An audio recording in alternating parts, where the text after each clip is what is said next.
there's a lot of things to get angry about. I mean, actually, people tell me all the time that they get angry about the news. Uh, Do you ever turn on the news and get angry? I never do that. To me, I try to stay away from the news too. Just to avoid it. Mm-hmm. I feel like almost it's designed to provoke. Of course. And certainly on social media, one thing I noticed along years ago, particularly in America, on social media, you'd see like a link to a clip on CNN or Fox, and it would say things like, Don Lemon is aghast or outraged at something. And I thought, man, they're like literally telling us how we're supposed to feel. We're meant to feel aghast and outraged at stuff. Like, I noticed that quite a few times. Like, often they'll say, shocking news about. They're telling me I'm supposed to be shocked about this, right? Or outraged about it, or something like that. And I thought, wow, like they're not messing about. Like they really want us. They really want us to be highly upset about the things that they're telling us. Even if it's not the whole story, or it's kind of exaggerated, or it might not even be true at all. Like, we're still supposed to be outraged about it. They're literally telling us to feel outraged a lot of the time. So there's a lot of anger around, um, and it's one of the things that people ask me a lot about. But anger is a therapy dodger. Right? It dodges therapy, like bobs and weaves. Like, so people with anxiety and depression can't get enough therapy. Like, they buy lots of self-help books, and they often go to therapy. Not all, but in many cases, because they're often anxious and depressed people because of their thinking style. Often blame themselves for how they feel, and therefore they think the solution would be to change themselves. And so they try and do self-improvement in many cases. But anger, um, as we'll see, is a way of thinking, in addition to being a way of feeling. And anger tends to be characterized by externalized blame. So angry people, if I was angry, I would say, I don't need therapy. You need to go to therapy. Your fault. You've upset me. I'm angry because you made me angry. So you're the one that needs therapy, buddy, not me, is what angry people tend to say. The angry people don't usually read self-help books, except under one circumstance, which is if their wife tells them to, uh, or it could be the other way around. But it's often men, or they're in an institution like the military or a school or a prison, and somebody says is an authority, like a prison guard or like the school teacher or whatever says, "Hey, buddy, you need to go and have anger management," right? So we often think that other people need help with their anger, but angry people often feel justified and righteous in their anger, and Uh-huh. they tend to blame other people for how they feel. So in that regard, they dodge therapy, like they avoid it like the plague, in many cases, and they dodge self-help. Like, and the other exception would be when they mess up so badly that they reach a point of crisis, and they think, I've lost my job, my wife's left me, I nearly got myself killed, maybe my anger's getting out of control. Eventually, if things get really bad, sometimes it dawns on them and they think, I need to do something about this. Um, but it's relatively statistically uncommon for people to seek help for anger unless somebody else advises them to do so. So I call it the royal road to self-improvement because everyone ignores it. Mm-hmm. But we all know it's a problem. So it's the weak spot, it's the chink in our armor. Like, all of us neglect this obvious flaw in our character. Um, and an interesting indication of that is, I think you can see there's a problem developing where there are self-improvement communities on the internet, right? I call them the paradoxical self-improvement, Interesting. Why? because they're all really angry, right? So, for example, I turned on the news today, and the first thing I saw that was designed to make me angry was about a guy called Andrew Tate, right? Who has a huge self-improvement community and following of some sort of self-improvement of sorts. Um, it also has a video about Stoicism. He claims to be into Stoicism, right? Um, but it seems to me, I sometimes I look at it and I read the comments from his followers and I think, are these guys getting more angry or less angry as a result of consuming the content that he produces? And I maybe I'm wrong, but the impression I had is that they're getting more angry. Similar also with Jordan Peterson. I noticed that the people that are into him seem surprisingly angry. I think it may have something to do with the fact that he's often shouting down the camera at them. Like, I don't know. It's an unusual technique. I've not seen many psychotherapists do that. And kind of scapegoating and demonizing groups of people that he blames for problems. I haven't seen a lot of therapists do that. So it's an uncommon technique, an interesting one. It seems usually there are two things, that seem to me not to go together very well, like oil and water. Like it's difficult to mix oil and water together. They separate. And throughout history, people have attempted, like mixing oil and water, to mix politics and self-improvement. And it seems to me that they don't really easily go together, because political rhetoric is usually about whipping up fear and anger and exploiting people's greed in order to get them to vote for you and stuff, right? Throughout history, that's tended to be what political orators do quite a lot. Whereas in therapy, we usually do the opposite. We get people to kind of question whether they're being misled by rhetorical fallacies, or whether they're being manipulated. Their emotions are clouding their judgment and stuff like that. Whereas politicians want your emotions to cloud your judgment often. That's kind of what they trade in. So there are two, political rhetoric and particularly cognitive therapy, don't really mix well. They're kind of opposites. But it's no surprise in a way that there are people on the internet today that combine both together. So what you get is a bit of a mess, I think. In particular, you get a lot of people that are engaged in self-help but really angry. So they tend to be working on their confidence because they think they need more confidence, and they're working on their self-discipline because they think that cures everything. But nobody's suggested to them that in many cases they should do something about their anger and aggression. And often they don't have girlfriends. They're often young men, and in some cases they don't have jobs. And it doesn't occur to them that maybe the reason that their girlfriend left them and they got sacked from their job might have something to do with their uncontrollable rage against society. I mean, it seems to me possible that these two things can be connected. But it's online. I think we see it's a paradox that many people who are engaged in self-help seem to be getting angrier as a consequence. And I think it has something to do with the very psychology of anger itself. And I think this is one of the reasons that in the ancient world, anger, there's not that much research on anger. It's a somewhat neglected topic in modern psychotherapy and psychopathology. But in the ancient world, it was viewed as one of the biggest problems that we face. And I agree. Many people think that psychotherapy is a modern invention. There are people out there who believe that Sigmund Freud invented psychotherapy, and that's not true. Sigmund Freud was a weird guy by anyone's standards, and I have a master's degree in psychoanalytic theory, right? So I'm allowed to say that.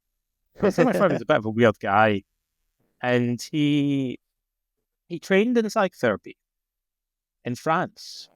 He went to the Salpêtrière Hospital in Paris to train under Charcot, And he also trained at a place called Nancy under a guy called Hippolyte Bernheim. So even by Freud's time, there were actually people studying psychotherapy and training. It had been around for roughly half a century in modern medicine before Freud even came along, right? But psychotherapy existed in the ancient world. Not everything is new. I mean, they called it therapia of the psyche. So, it's fairly out in the open. They wrote entire books about it, most of which are lost. One of the most famous ones was a book on therapeutics by Chrysippus, who was the third head of the Stoic school, which is lost. However, we do have a book by Galen, who wasn't a Stoic.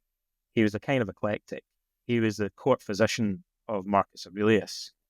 And Galen was a very prolific writer. And we have a book by Galen called On the Diagnosis and Cure of the Soul's Passions, which is very explicitly a book about psychopathology and psychotherapy, as the title suggests. And in it, he draws upon earlier works on psychotherapy, including the Therapeutics of Chrysippus.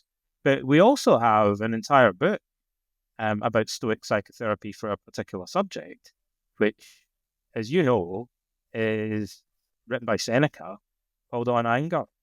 It's essentially a book about Stoic psychotherapy for anger. Now, you might think, well, Donald, it was written a long time ago. I mean, things have changed. There's been a lot of progress since then. So surely the stuff that Seneca he probably says a lot of weird stuff, right? He probably says a lot of kind of outdated stuff. I don't know. Like, maybe he thinks we should take strange ointments or potions or something like that, or sacrifice to Zeus or something to manage our anger. He probably says some wacky stuff 2,000 years ago, right? Not like modern psychotherapists would. Well, lo and behold, if we crack open that book and read it, the stuff that Seneca says in it, about 95% of the time, would not look out of place in a modern evidence-based clinical manual for anger management.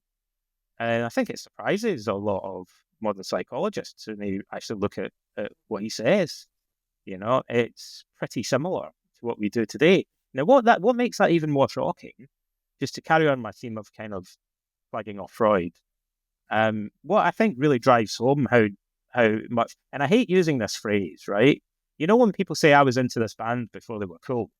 Yeah. Right? I've definitely said that before. That makes people cringe, right? The other thing that makes me cringe is when people say, oh, the Stoics were way ahead of their time. But they were, right? They actually were. And, the thing that really highlights that is if you look at early 20th century psychotherapy like Freud and Jung and Adler and Klein and Otto Rank and, like all the psychodynamic therapists in particular, humanistic therapists, and then compare that to what Seneca says in On Anger and how similar that is to modern evidence-based cognitive behavioral therapy for anger. Seneca looks like you would think he must have written this in the 1970s. Right? Surely this was written in 1970, something, or 1980, maybe, right? He couldn't even have written this. This book couldn't even have been written in the 1950s,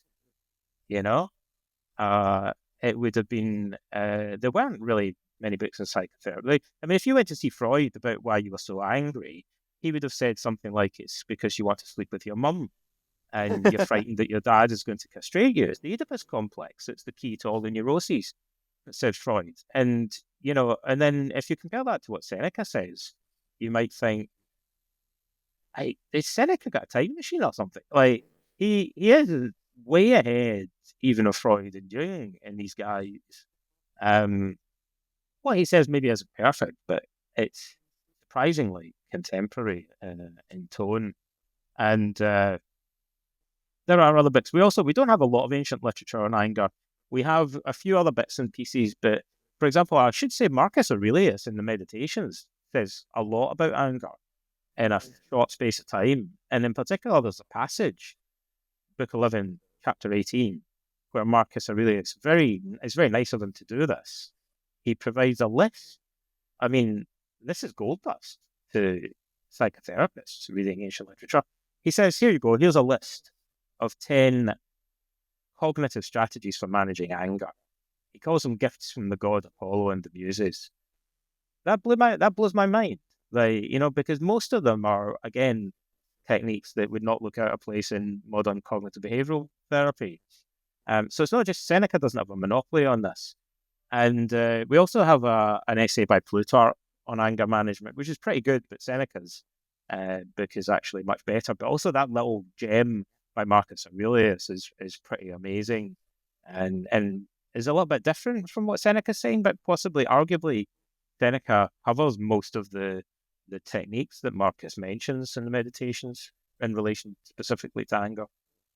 Uh, For the people who are going to read on anger after listening to this, is there anything they should know about, as in like that the modern psychologists have found out that might not be true? About what Seneca says, Mm-hmm. I don't know. Let me think for a second. I don't think there's anything like really glaringly obvious. There might be places where Seneca could be taken to mean that we should sort of suppress anger, and that might be problematic. We know that suppressing anger is unhealthy, although it's debatable whether that's really what he intends. The other thing would be the controversy. There's a big controversy that we should mention about anger. Seneca takes one side, everybody else takes the other side, apart from the Buddhists. The Buddhists are on Seneca's side in this, and a few other people. And I'm on Seneca's side. I side with Seneca and the Buddhists. Seneca says all anger is unhealthy, and most modern therapists and most people throughout history have believed, at least in the West, that there's healthy anger and unhealthy anger, and they usually say that sometimes anger can be justified. They usually say that sometimes anger can boost your motivation. That's one of the main benefits they perceive in it. And it's kind of useful for other things, people think. So there could be, I believe this might be because of the Christian tradition or the Judeo-Christian tradition. Because Jesus seems to be angry sometimes. And God is Mr. Angry in the Old Testament, right?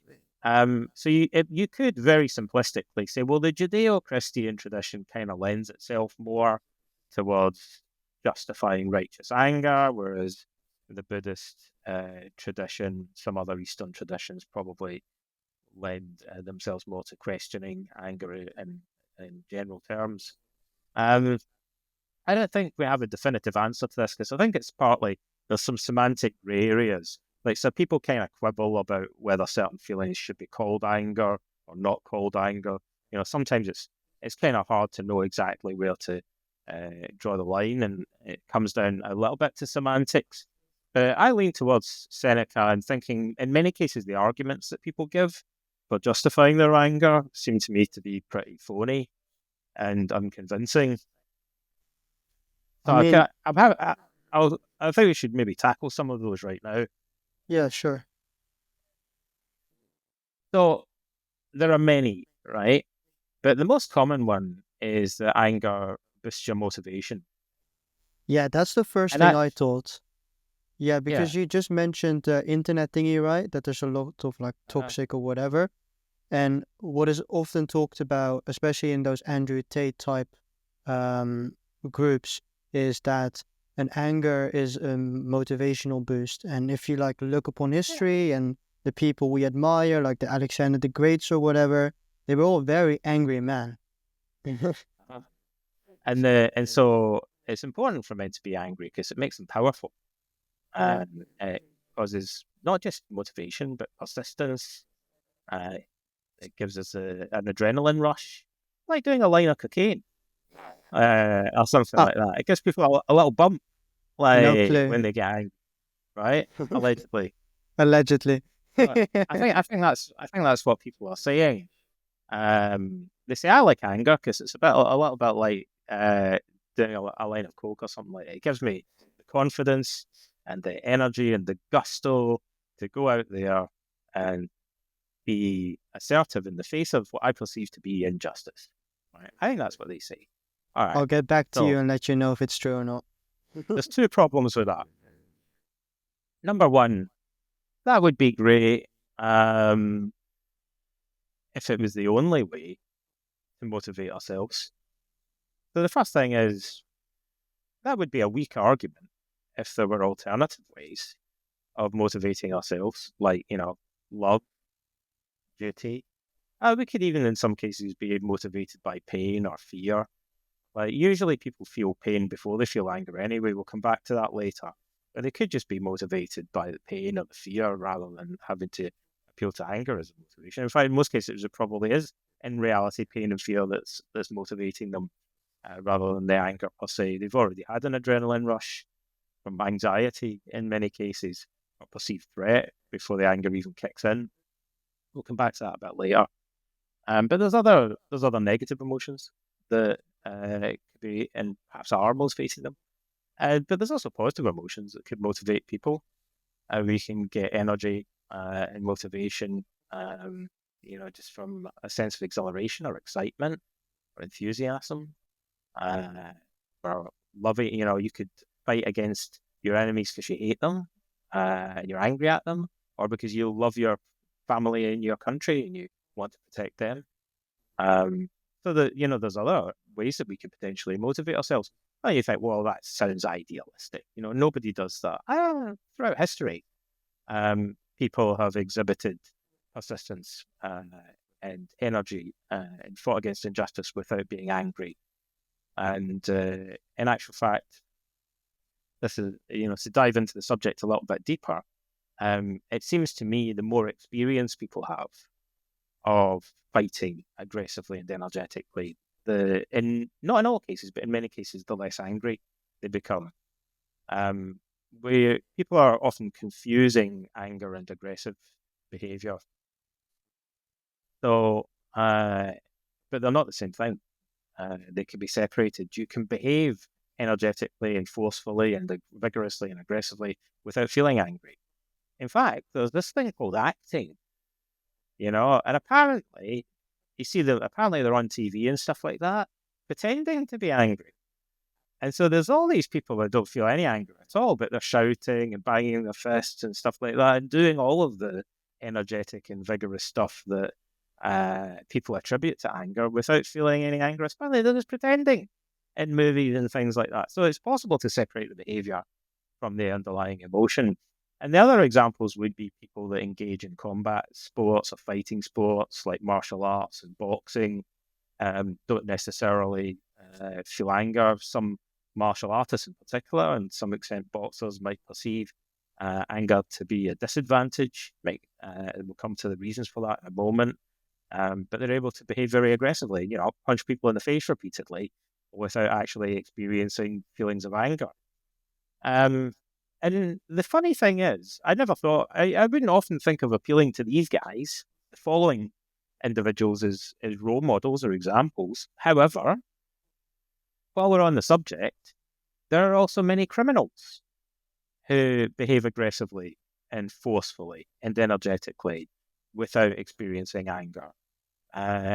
Heathen criminals, muggers, all the way up from a lowly mugger to a high-ranking mobster, hitmen, guys that run protection rackets and stuff. Somebody's broken enough kneecaps, after a while, it's all in a day's work, and they'll happily break your kneecaps and they'll say, it's nothing personal, you just didn't pay up.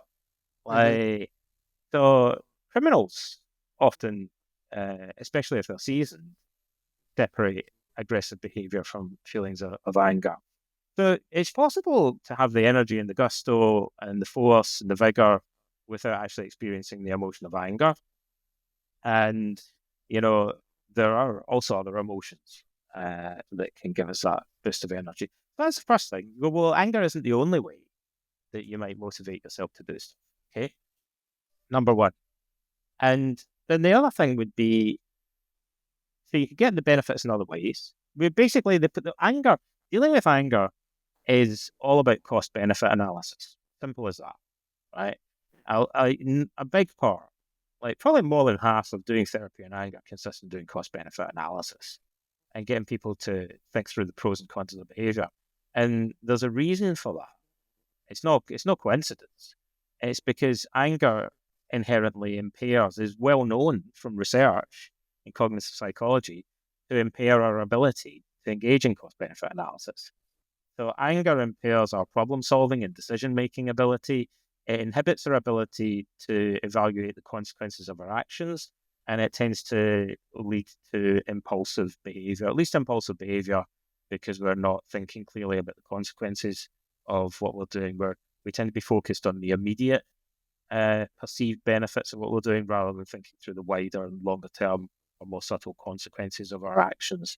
So by its very nature, anger causes this lack of cost-benefit analysis. So we, usually to fix that problem, we need to help people start thinking more carefully about the consequences of their actions.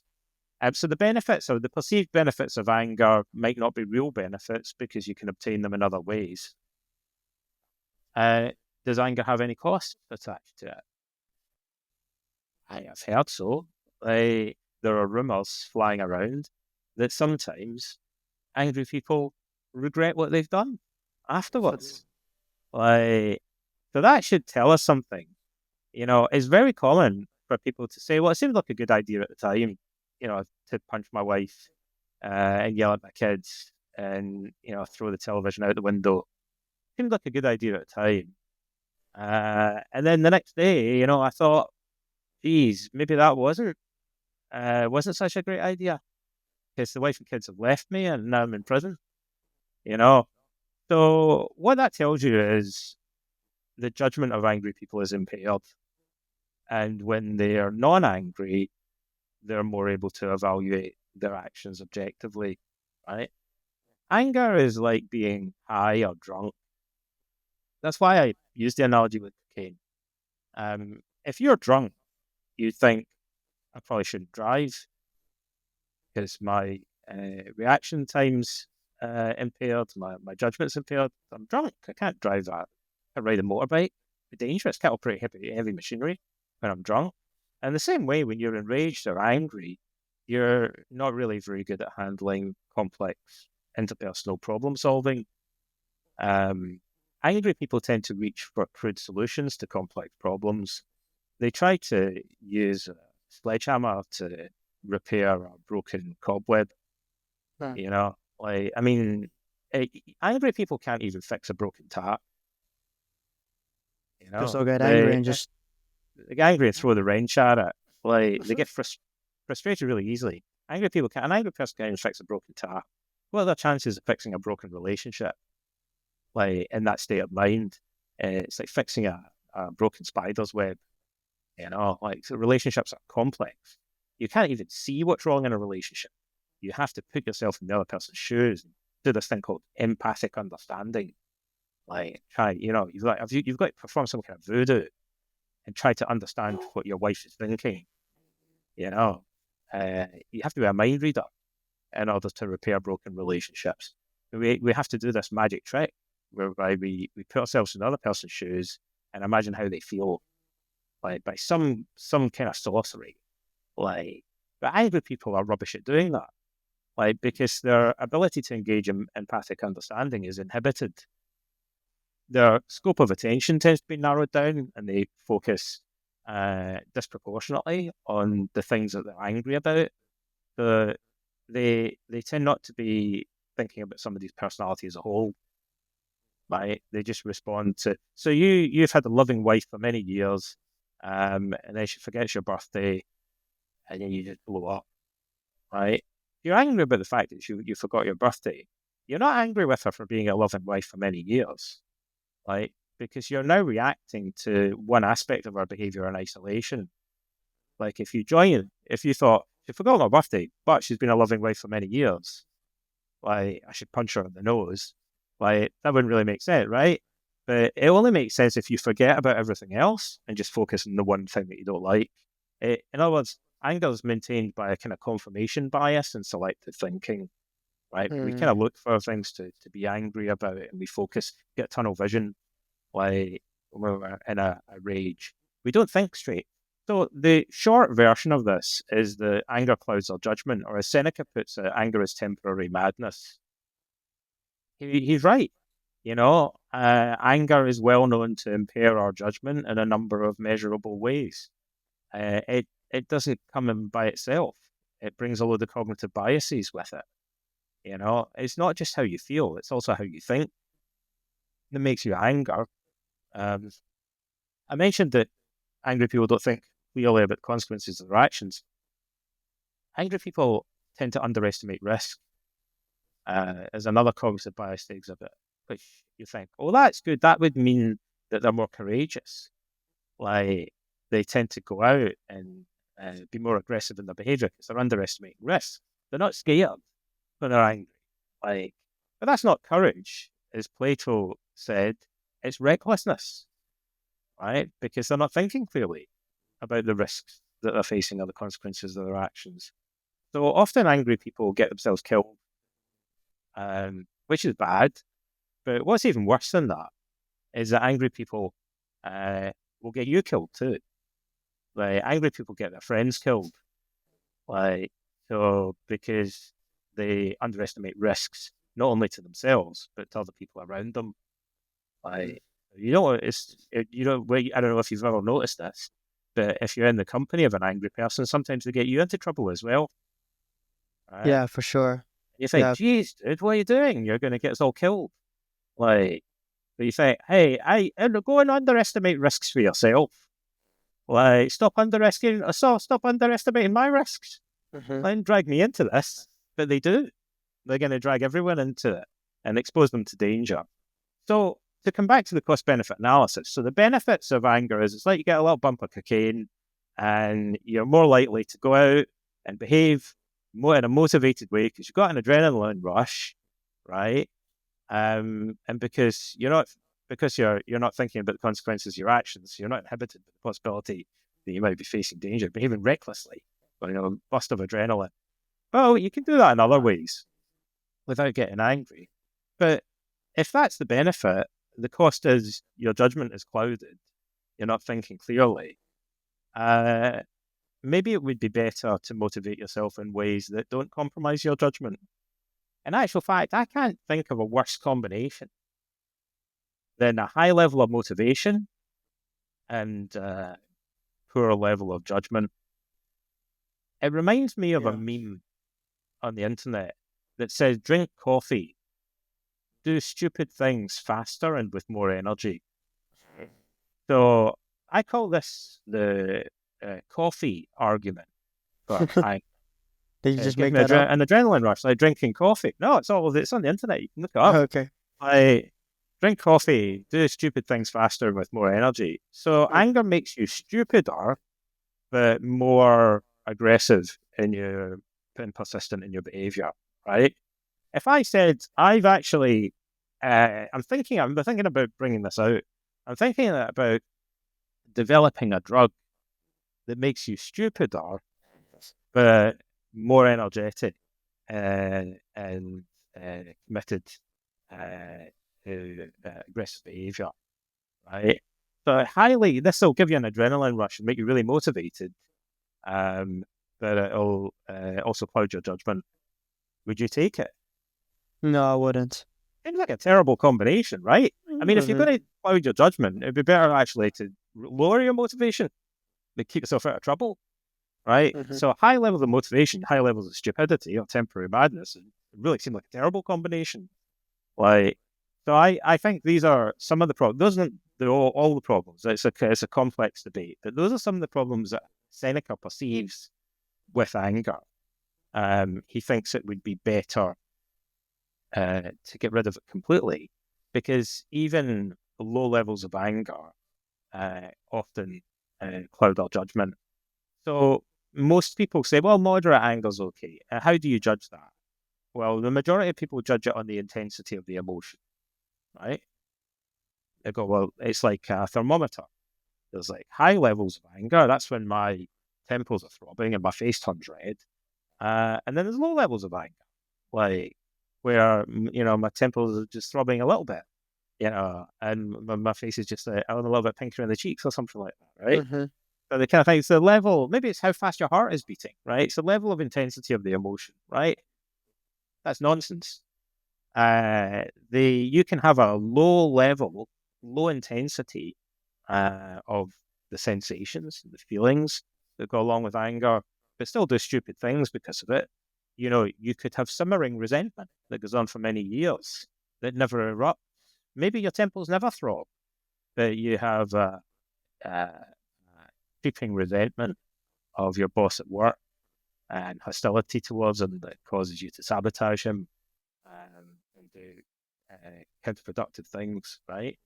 The anger could be really toxic, even at a low level. In other words, a lot like lead poisoning or something. You don't have to take it all in one go. Like you could have a little bit, just consume a little bit of poison every day. Like eventually it'll kill you. Uh, so anger can be quite toxic on low levels, and also everyone is familiar with passive aggressive behavior, Mm-hmm. right? So, often when people are behaving passive aggressively, they don't have like really intense feelings. It's more of a simmering, distant resentment, low level, low intensity anger that they have that causes them to behave in a passive aggressive way. Passive aggressive people, in some ways, are the worst. They're sneaky, Yeah. especially if you work, and sometimes in relationships, but also in a workplace. It can be a kind of insidious thing, undermining, sabotaging people, allowing them to fail, withholding resources, withholding help. You know, it's they're like sneaky uh, assassins, like saboteurs. So it could be very destructive.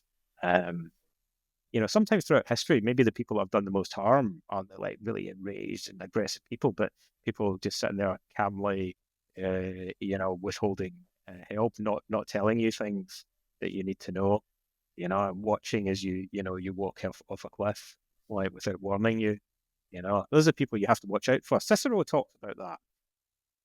He gives the example of a guy that's watching somebody that he doesn't like sit on a pile of wood that has a poisonous snake in it.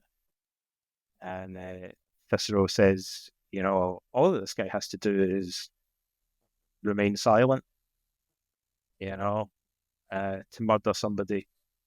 He should say, whoa, watch out, buddy. There's a viper in that wood pile. But all he has to do, he's seen it. All he has to do is do nothing. Just stand and watch. Right? It's passive aggressive. He's like, no, I'm not gonna say anything. I'm gonna let him sit on the snake. Right? That's what a lot of anger is like in the workplace. In reality, it's allowing people to fail, like withholding support, and then sabotaging them in other subtle ways. So anger is a bigger problem, I think, than most people realize. It's a more subtle problem. It's it's a problem that we typically tend to underestimate. Um, and it's very common for people themselves to regret the consequences of their anger. Sometimes the other reason that people are misled is anger makes people feel stronger. It's kind of addictive, like cocaine. You know, I mean, angry people who repeatedly get anger, in a sense, they're kind of addicted to it. Um, it gives them a relief from feelings of powerlessness and helplessness. Right? There's often, in most cases, we think of anger as an emotion. But in some ways, it functions more like a coping strategy, interestingly. We might be slightly mistaken to view it as if there's fear, sadness, and anger, because in fact, anger, in the majority of cases, Aaron T. Beck, the pioneer of cognitive therapy, said that when he interviewed uh, many people who had problems with anger and got them to keep a very careful record of their emotions and their behavior and their thoughts, he found in virtually every case that he analyzed the data from that people had a preceding emotion that came immediately before the anger, right? So usually people feel hurt or frustrated or anxious, or somehow diminished, and then they get angry. So sometimes it takes them a while to get angry, right? There could be a delay. Somebody might say, "Hey, you're a big old jerk," and you might think, "Oh, that got me in the feels, man. That hurt." Right? And then you might go away, and a day later, you think, start to get angry about Donald saying that to me, right? You know, and then you might think, well, that hurt my feelings, and then I got angry. That's pretty clear. But in many cases, people don't even notice because it happens so quickly. Um, and they do notice, though, when you ask them to slow down and observe what's happening more carefully. It might be like a second later that you get angry. I might say, hey, I'm not going to send you a Christmas card this year, you big old jerk. And you might think, screw you, right? Immediately and punch me in the nose, right? But for a split second, it hurt you in the feels. And you're like, oh, like, Donald doesn't love me anymore. Like, I have feelings. But before you even had a moment to think about it, like, you got angry. Now, the reason that there's a switch to anger is the pain happens inside. But when we get angry, one of the most dramatic changes that happens psychologically is our attention shifts outward if we're angry with another person, right? We can be angry with ourselves. We can be angry with inanimate objects. We can be angry with the gods or with life. But for the most part, it's interpersonal anger that we're talking about, like, most of the time, not all the time. But so in interpersonal anger, when we're angry with another person, all of our attention usually gets shunted outwards. Now, that's highly addictive because it's accompanied by a feeling of relief. Anger is a very powerful distraction technique, right? It distracts us from the emotional pain that we're feeling. It's like a band-aid, right? If I'm mad at you, then I'm not feeling hurt anymore. As long as I continue to be mad at you, all of my attention is on you, and I now perceive you as being the cause of the problem rather than perceiving myself as the cause of the problem. That makes me feel better, to be honest. If I could blame you, it makes me feel just a little bit better. Like, allows me for a moment to ignore my pain and distract myself from the bad things that I was feeling inside. So anger creates what sometimes psychologists call the illusion of control. Like, it makes people feel powerful and strong, like they've had some cocaine. And one reason for that is usually in a complex social situation, we feel kind of helpless because we think, geez, I mean, how am I going to fix this? It's complicated. I mean, it's going to take a while. I'm going to have to make an effort to try and understand how the other person feels. We're going to have to maybe talk about it. I'm going to have to be tactful. Geez, that takes a lot of resources, right? But if I'm upset and I'm under stress, I revert back to a childish, like, primitive way of thinking, and I look around for a sledgehammer. Right, I'll fix this, right? So we go from feeling powerless and overwhelmed by the complexity of social, political, and interpersonal problems. They are complex. They require patience, tact, empathy, reason. Oh man, that sounds like a lot of hard work, right? But what if I just punched this guy? Like, that would be a lot easier, right? So it gives me a sense of power. How? Because in the heat of the moment, I think I was going to get this jerk to shut up. And I could do that if I punched him on the nose. So in very limited terms, it makes me feel like I can achieve uh, something. I can achieve my goal uh, by using pretty simple means. But it doesn't really achieve anything in the long run. It's just going to, if I say, man, this guy doesn't respect me, I'm going to punch him in the nose and, teach him a lesson. That'll shut him up. Well, he's probably not going to respect me anymore in the long term, and neither's anybody else, right? So anger tends to help us to get people to do what we want in the moment, but then it damages our relationships in the long term. It tends to cause more problems. So, man, my wife was calling me a big old jerk, so I slapped her and she shut up. So I got what I wanted. Man, the next day she divorced me. Like, so it kind of backfired, really, angry people are experts at getting the opposite of what they want. Time and time again, one of the things that repels angry people in the long term, they often end up achieving the complete opposite of what it is that they're trying to achieve. They want people to respect them. How's that working out for you in the long run? I ended up in prison, right? My wife left me. I don't have any friends anymore. It sounds like it's not really working out that well as a strategy for gaining respect, right? Mm-hmm. So anger is kind of addictive because it feels like it's working. It's getting results. But that's because we're not thinking straight and we're not thinking about the consequences and the wider impact. Once we see that, we start to feel powerless again and we realize that anger is not good. The other odd thing about anger is that angry people typically talk as if they only have one option. It's interesting. So we know generally in psychology, rigidity in thinking and rigidity in behavior are like warning signs. They're like hallmarks of neurosis, for want of a better way of putting it, right? And flexible thinking is associated with well-being and resilience, broadly speaking, right? Angry people are very rigid in their thinking and behavior. So they'll say, the only way that I could get the kids to put their shoes on was by yelling at them and threatening to give them a slap, right?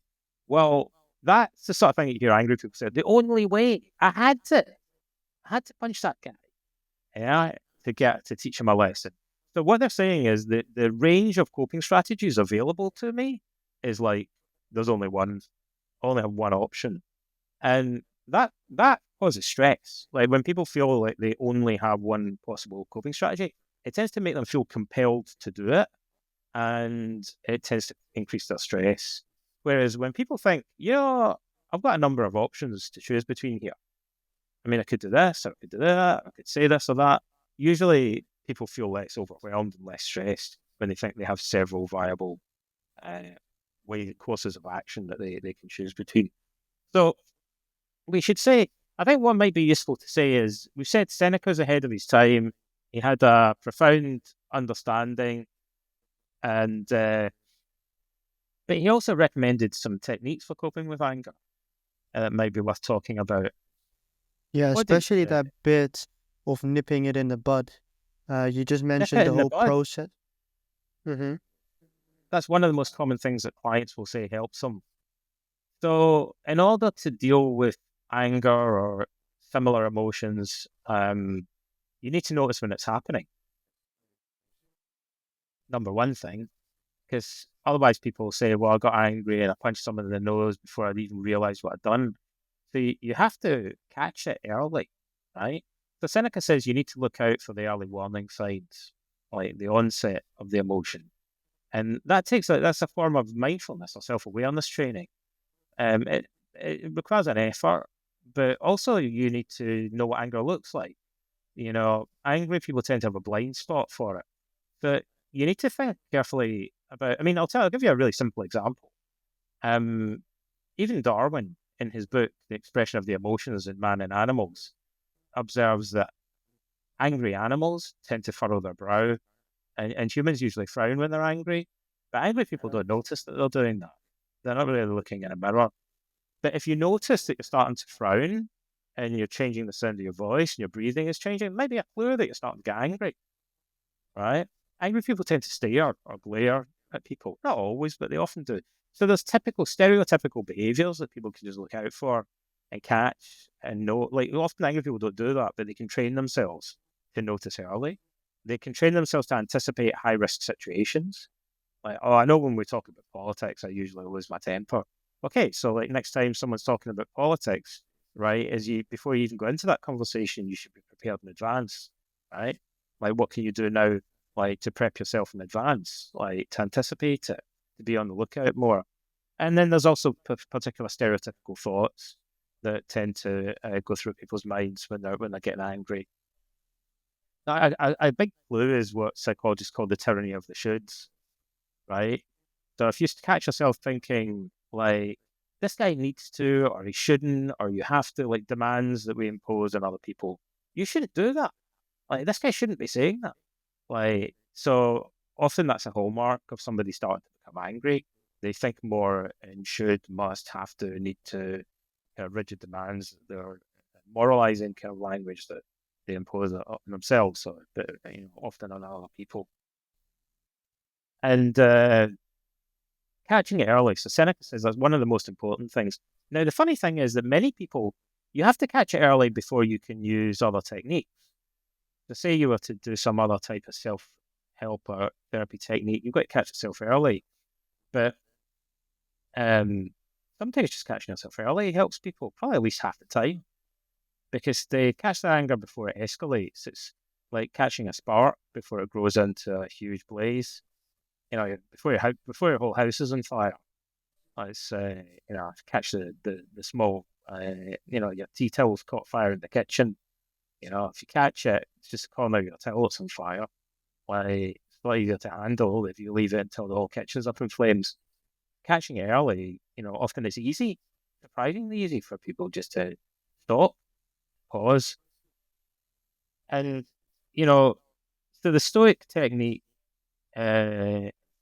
it's like Seneca compares it to holding up a mirror and observing your thoughts and behavior.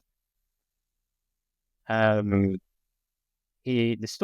technical maneuver in Stoicism is to withhold or suspend assent in response to the initial impressions. So that's similar to what we call cognitive distancing in modern therapy. So it requires a technical term in ancient Stoicism and in modern psychology. It's a little bit of a subtle maneuver that people aren't normally aware of doing or not doing. But when you have a thought that pops into your mind, like, this guy's a jerk, the Stoic response would be to do something like, say, I notice right now that I'm getting angry by telling myself this guy's a jerk, right? And taking a step back, again, as if you're holding a mirror up and observing yourself having the thought and kind of observing the effect that it's having on you. So the Stoics say, Epictetus tells his students, stay to the impression. You're just an impression and not at all the thing you claim to represent. You're not the whole story, right? It's not the whole story, right? It's maybe a distortion, maybe selective thinking. Maybe you're jumping to conclusions about what someone's thinking, but it's just an automatic thought. Right? You don't have to go along with it. Right? You don't have to be drawn into it. And in particular, Seneca says the best remedy for anger is delay. So he thinks you should wait until you've calmed down and then go back and think, well, was the guy really a jerk? Is there more to it than that? Am I, for example, applying a double standard here? That guy's a jerk. He didn't send me a Christmas card. But do you sometimes not send people Christmas cards? Are you being a hypocrite, applying a double standard here? Like, maybe the guy just saved a busload of orphans from drowning, and you're like, well, he's a jerk. He doesn't send me a Christmas card, right? Maybe he just helped an old lady across the street. Right? Maybe he's been your best friend for years. Right, so you might think, well, maybe that's not the whole story. Maybe it's true he didn't send me a Christmas card, but it's not the whole story about the guy. Right, doesn't make him a total jerk. Like, just this one behavior. So you'd have to wait until you're not angry, though, to be able to see things that clearly. That's why Seneca says the best remedy for anger is delay. You say, whoa, hold your horses. I've got this angry thought, just popped into my head. This guy's a total jerk and he deserves a punch in the nose. Whoa, that's anger talking. Right? I don't have to go along with that, because that's the thought, impression. I'm telling myself this guy's a jerk and deserves a punch in the nose. Like, and that's making me angry right now. Like, having that thought. But it's just a thought, just an impression. Might not be accurate, might be misleading. Maybe I should wait, right? Not be swept along by my initial impressions. Think it through more carefully afterwards, right? When I'm more thinking more clearly. And then, Seneca also thinks that we should apply reason. We should spot distortions in our thinking when we're calm, particular to distinguish between what's up to us and what isn't. So often when we get angry, we feel very, very strongly about it, and we try to control things that aren't directly under our control. So anger is characterized by rigid demands. You have to respect me. If you don't, I'm going to lose. I'm going to go ape. I'm going to lose it. You better respect. You have to respect me, right? You have to talk to me uh, the way I expect to be spoken to, or I'm going to lose it with you, buddy. Right? So it's kind of like a rigid demand. It's like a little algorithm that we're programming our mind with. Basically, it says, I'm going to get angry if you don't do this thing always and forever, like of respecting me, sending me Christmas cards, things like that. Right? But that's if we have a rigid demand, it's bound and it's very broad and unconditional. It's bound to be violated sooner or later. Someday, somebody somewhere is not going to send you a Christmas card, and then you're going to lose it. Like one day, I hate to break it to you, somebody's going to disrespect you, right? I mean, it probably is going to happen a lot, right, throughout the course of life. So if you think people have to respect me, otherwise that's awful, and I'm going to be really angry. You have to be prepared that that's going to be violated.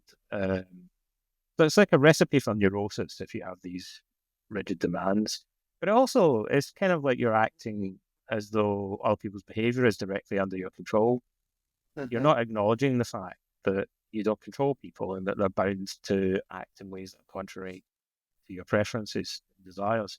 That's why the Stoics think the wise man anticipates things, and why Seneca also says we should engage in premeditatio malorum. We should anticipate situations in advance and tell ourselves that people are fallible. The Stoics think we should remind ourselves that we are fallible, everyone else is fallible. You know, there are lots of other angry people in the world. There are irrational people in the world. There are corrupt politicians in the world. Therefore, even though I would love it if everybody was honest and had integrity, I'd love it. See, angry people, in a sense, behave as if they expect everyone else to be a sage, right?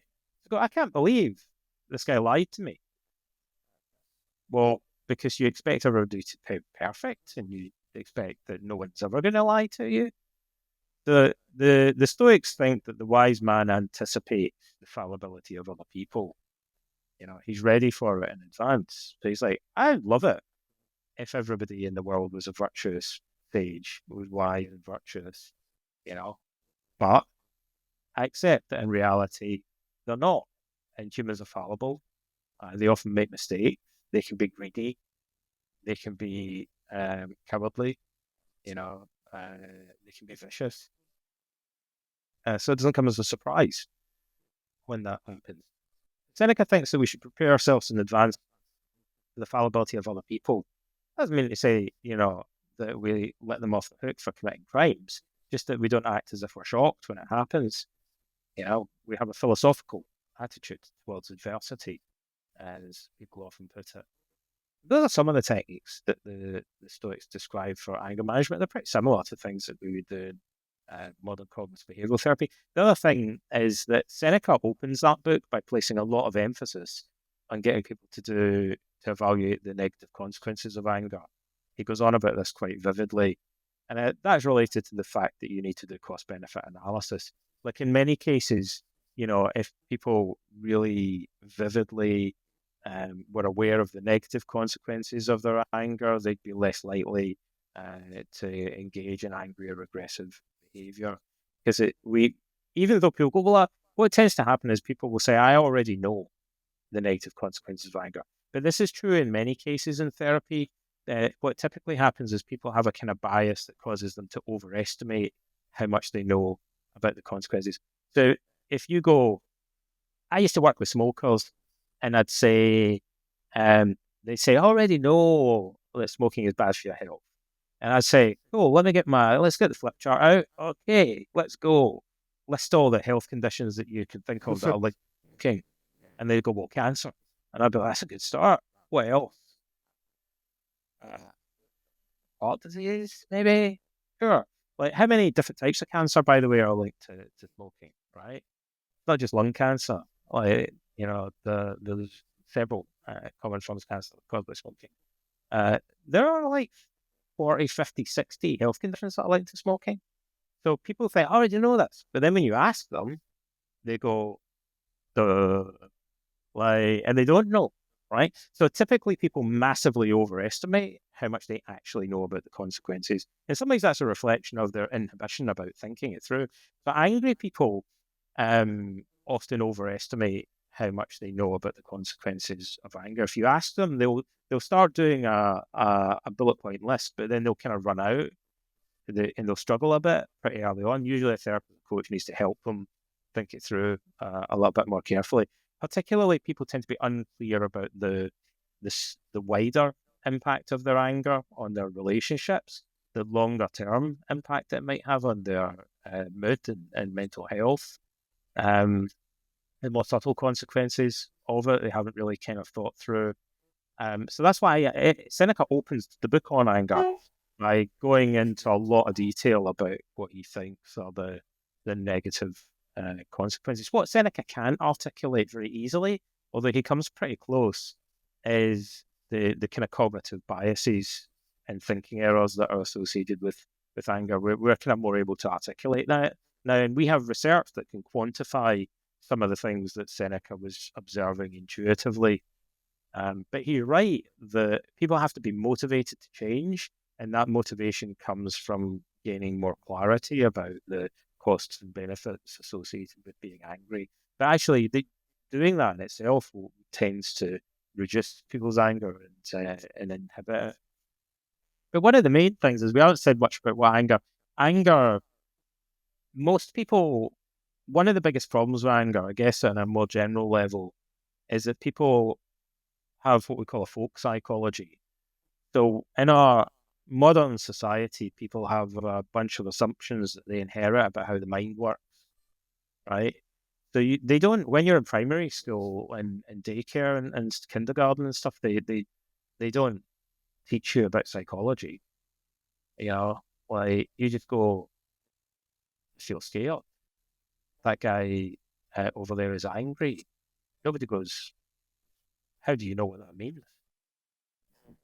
I don't know. Like I'm just copying what everyone else is saying, right? So we don't teach people about how emotions work, to how to differentiate them from one another. How they function. Nothing, nada, virtually, right? So most people's default assumption is that emotions follow what's sometimes called a hydraulic model.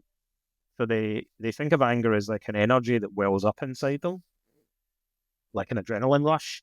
And they think, therefore, that you could maybe suppress it or push it down, or that you could kind of vent it and kind of like purge it from your body, or that you could direct it or kind of channel it into constructive activities like channeling adrenaline or channeling some kind of force or whatever.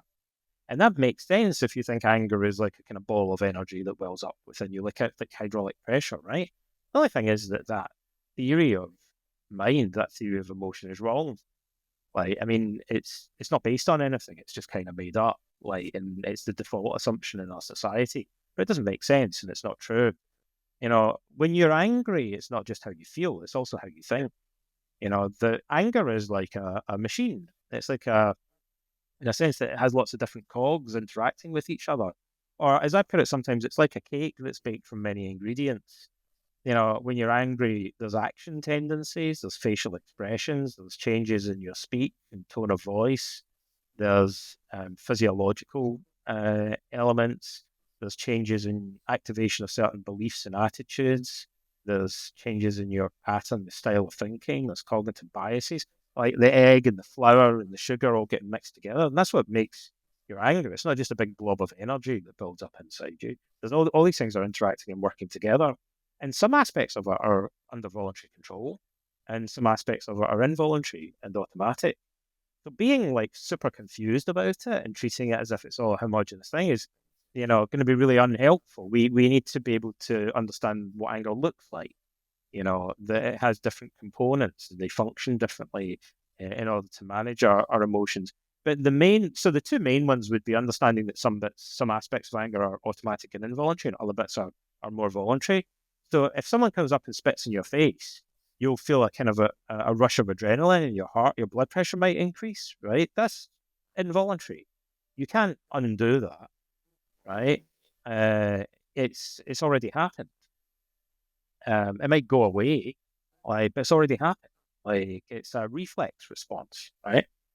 But then if you sit for hours afterwards ruminating about it and imagining how you're going to get revenge, that's voluntary, right? The thoughts might pop into your head, but you choose to respond to them and elaborate on them. For example, if your doorbell rang and somebody arrived with a check for $1 million, you'd forget all about it for a little while, right? You stop thinking about it and do something else, right? If you have to read your toddler a bedtime story, I mean, probably you're not reading the bedtime story and still thinking about how you're going to strangle this guy. Well, you probably think, I better like stop thinking about that for a while and come back to it later while I'm reading about teddy bears to my toddler, right? So you have some voluntary control, like over whether you perpetuate those thoughts and ruminate about them, as we put it, right? But the more fundamental distinction, or equally important distinction, is between the cognitive aspects of anger and the kind of more affective sensory aspects of anger. So we have feelings of blood pressure increasing and heart thumping and tension in the muscles, but anger also consists of certain thoughts and attitudes. And the Stoics were crystal clear about that, but most people don't realize that. So I ask you, right? Say if you're angry because in addition to your temples throbbing, you're also thinking, people should do what I tell them. Like they absolutely should do what I tell them. And if they don't, it's awful. Like, and it means that they're complete jerks, right? And then I find that unbearable and intolerable, right? If that's what I'm thinking, either saying it in my mind or even saying it out loud, or it's just my unspoken attitude going into a situation, I'm going to be angry, right? So Uh-huh. Andrew Tate's advice to young men is if a girl rejects you when you ask her out on a date, and it's natural to get, really enraged and angry about that. You can channel that. What you should do is just go to the gym and pump things and channel your energy into doing that. I guess that's what he does, and that's what he tells his followers to do. But I ask you, that would make sense if you accept the hydraulic model of anger, just like an energy or pressure that wells up inside you. But if you agree with the Stoics and most psychologists and say anger is largely cognitive, you'd have to say, how is pumping stuff going to make any difference to the attitude of entitlement that made you angry in the first place? It's going to do nada, nothing, zero. Change the underlying attitudes and rigid beliefs, expectations, demands that made you angry. All it's going to do is be like a band-aid. Temporarily. You could also just go and drink some whiskey, right? Or smoke some weed. Or you could just go and watch a movie and distract yourself for a while from the feelings of anger. But none of these things would do anything to change the underlying attitudes that made you angry in the first place. That's why you're Mr. Angry and you don't have a girlfriend or whatever, right? But it's not the feeling, like it's the attitude underlying it that's the problem. And that's why the Stoics said you have to challenge the underlying thinking. You have to drag it out into light of day and use Socratic questioning to philosophically dispute whether it's a reasonable or an unreasonable attitude, whether it's going to work out well for you in the long run or whether it's going to work out badly for you if you go through life with that attitude and philosophy. You have to ask yourself, when other people get rejected on a date or asking someone out for a date, and it's like water off the duck's back to them, how do they manage that? Is it because they're thinking differently? Is it because they have different values and expectations? What would happen if I thought about it more like they do? I had the same attitude that those guys do. But these guys who are partisans of wrath tend to talk as if it's natural to be angry and kind of inevitable, and they tend to talk as if the other person has made you angry. So it's usually cultural Marxists or radical feminists, or just women generally, that they seem to think make young guys angry. But I hate to break it to you, but I've looked into this, And I'm pretty sure you're making yourself angry. And you're losing control of yourself. You're letting the other person have control over you. Yeah, you're becoming. Ironically, we have a name for that, right? We call it having a victim mentality, right? So these guys, ironically, the one thing that these influencers do, and this has been kind of true throughout history, they preach a gospel of personal responsibility. You should tidy your room and make your bed, and you need to take responsibility. But weirdly, ironically, they encourage people to disown responsibility for their emotions, like anger. So yeah, you should totally tidy your room and then blame cultural Marxists and radical feminists for making you so angry, right? Blame the government, blame women, blame anyone actually, like for making you angry, rather than blaming yourself. Or even better, taking responsibility for it, actually doing something about it. That's why they don't. None of these guys have Jordan Peterson, for example, never mentions cognitive therapy. Like neither does Andrew Tate. That's why they don't really engage with Stoicism, because Stoicism radically encourages personal responsibility for emotions, and they're doing the opposite. Like, so it's not consistent with the whole direction of what they're teaching. They want you to think that other people make you angry. Seneca is telling you, like, straight, you're making yourself angry. And, the sooner you realize that and look in the mirror, like the sooner you'll actually be able to take control, assume responsibility, put yourself back in the driving seat and improve your life. But you have to fess up, like you have to admit that you're the one that's making yourself angry. Like you have to be able to accept that in order to do anything. As long as you think other people are making you angry, you're like a puppet. You've made yourself into a marionette. Like, you're adopting a passive victim mentality where you're handing control over to other people. Epictetus said in ancient society, he said you would be ashamed to sell yourself into slavery. In the ancient world, it would be considered it, it's shameful for a free man to voluntarily sell himself into slavery. To hand your body, he says, over to pirates or slavers. But he said you hand your mind over to other people all the time without even thinking twice about it. When you tell yourself that they made you angry or upset.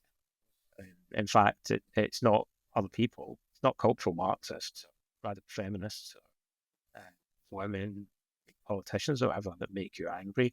But rather, what makes you angry are your opinions and your way of thinking about them. And Seneca's other big revelation is your anger does you more harm than the things that you're angry about. Yeah, No, the definitely true. cultural Marxists and the feminists aren't ruining your life. You're ruining your own life. Like, you don't have a girlfriend, you don't have a job and all that because you're Mr. Angry. Like, your anger, it's your anger that's destroying your life. It does you far more harm than any these other people could. I guarantee you, if you take a step back and look at super angry people, they're very often very preoccupied with politics. Their own anger is clearly doing them far more harm than any political party or politician ever has. I think the idea, or at least the reason why this Tate or Peterson, for example, why they say something like, okay, you get angry, and then with that energy boost, what you called it, you basically go to the gym, you pump it out, and then from there, they kind of go like the Stoic route. So they have like this middle section of first pumping it out and basically turning that anger into their own benefit, and then their own benefit is basically the consequence of good health or a six pack or whatever. That does nothing to change the underlying attitude that made you angry in the first place.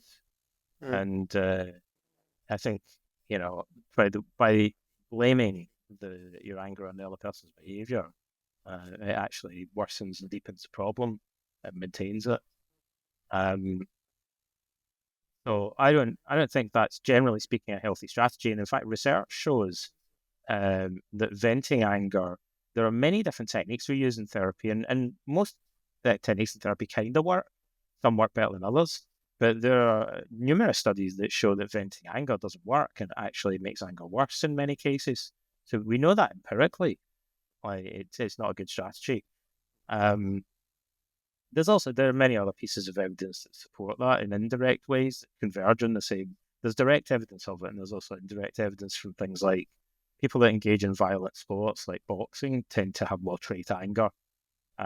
So, you'd think they would get all their anger out of the system and be really chill after a while.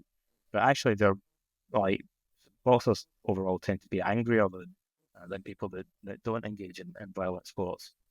Even though paradoxically, when they're fighting, they often show that anger gets in the way, and it can be a disadvantage. When somebody's really angry, for example, they might drop a guard. Seneca has a nice metaphorical way of putting that. It's got to do with underestimating risks. Seneca says that an angry person is like somebody shaking two spears, one in each hand, and they've dropped their shield. It's like they're all about attacking, and there's nothing about keeping the guard up and defending themselves. Like, they want to rush at the enemy, and they get themselves killed. Marcus Aurelius talks about this. He says, in a legion in warfare, angry people, he says, are just as dangerous as cowards, because they rush at the enemy and expose themselves to danger. And usually doing that, when your ancient soldiers were fighting in formation, they held their shield in their left hand, so they'd be protecting the man to their left with their shield. So by breaking ranks, they endanger all of the people around them. So Marcus uses that as a kind of metaphor for life in general. He says, we obviously think of people who are cowardly and frightened and flee from combat as being dangerous, but he said a centurion would tell you that legionaries that are angry and rush at the enemy are just as dangerous. And in your own personal life, to take all of this information in practice, how do you implement it? Well, I'm lucky because when I was a young guy, I experienced a lot of anger as a teenager in my early 20s. And like many people who have similar problems, particularly anger, I reached a point where I thought it's too much and it's obvious that it can't continue. The poet William Blake said, "The road of excess leads to the palace of wisdom." And he also said, if the fool would persist in his folly, he would succeed eventually in becoming wise. So often it's the case that if somebody really indulges in a problem, they reach a critical point where they think it's obvious that this is crazy and I need to stop it. So by the time I was in my early 20s, I thought it's clear that anger isn't working out for me. I need to do something to change it. And I began challenging it in lots of different ways. It took me a while before I discovered Stoicism. But when I discovered the Stoics and I read Seneca, that was one of the main things that helped me. And then over the years, I think I got rid of most of them. I'm probably, I think, less angry than the average person now, because I was very angry as a young guy, and that made me hyper aware of the problems associated with it. And I came to agree with Seneca that the anger in general is unnecessary. It'd be better just to get rid of it completely. Yeah, so what really helped you is truly like understand the cost of anger, how much it actually affects you mentally. Yeah, and I guess also just becoming really aware of how it's functioning. If you have a big problem that it's very pronounced and it happens a lot, in addition to becoming more aware of the risks and the consequences of it, it's also easier for you to study how it functions. You can go, I'm angry every day, so I've got lots of time to study anger. It was easy for me to see, it was easier for me to see, it's causing a lot of physical tension in my body, clearly. It tends to lead to a lot of revenge fantasies and rumination. It becomes easier to study something if you're more familiar with it. And if you realize that it's unhelpful, then it hopefully hastens your decision to change. I think that we've covered most of the main things. I think people should read Seneca's on anger. They should read Plutarch's essay on controlling anger. Read Marcus Aurelius' stuff on anger as well. Marcus Aurelius it actually tells us that he had problems with anger. He kind of implies that it was in his youth. It's not totally clear, but it sounds like he's implying that as a young man he was angry, and he was known for being very even-tempered and not responding to provocations. So he might be an example of somebody who's naturally prone to anger, but conquered it and was known for through Stoicism. Like he's a case study in a sense. So, yeah, I'd suggest people have a look at that stuff. And the key thing with anger though is to really do a cost benefit analysis and kind of weigh up pros and cons and think, is there a better way than this? And do the benefits of anger really outweigh the cost? Yeah, I'm definitely gonna ask myself that from now on, because I do notice like maybe I'm a little bit biased too because I'm younger, but I do notice that young people are more angry than older people. Yeah. And, think about a more subtle thing, but I'll mention it because it's very important to Stoicism. Another way, in addition to doing cost benefit analysis, another way of making decisions is to compare something to your core values. You can say, well, what are the consequences of anger? Like the good consequences, the bad consequences, let's weigh them up in the scales. We can also go, another way of looking at it is to go, what type of guy do I want to be in life? What do I want my life to stand for? So a lot of people that are into Stoicism would say, well, I value cardinal values of temperance and wisdom and, justice and all that kind of stuff. And you go, cool, how does anger consist with the virtue of wisdom? Like, given that it's known for impairing decision making and judgment in multiple ways, causing various cognitive biases. So how does anger square with the value that we place on wisdom? How does it square with the value that we place on temperance? Even the other virtues it clashes with in more subtle ways. But I'd say that's a different perspective, but maybe an important one for people that are interested in Stoicism. Ask yourself, like, how compatible. You ask it if you want to be more blunt about it. Say, in what way would anger potentially conflict with the value that I place with my core values, the value that I place on wisdom, justice, fortitude, and temperance. Yeah, what I often do is like I read a little biography, so I ask myself like, what would Marcus Aurelius do? Or if it's more like a business thing, like what would Steve Jobs do? Like I kind of download these different types of frameworks in my mind, you could say. That really helps. Yeah, Epictetus tells his students to ask themselves what Socrates does. He literally tells them to do that.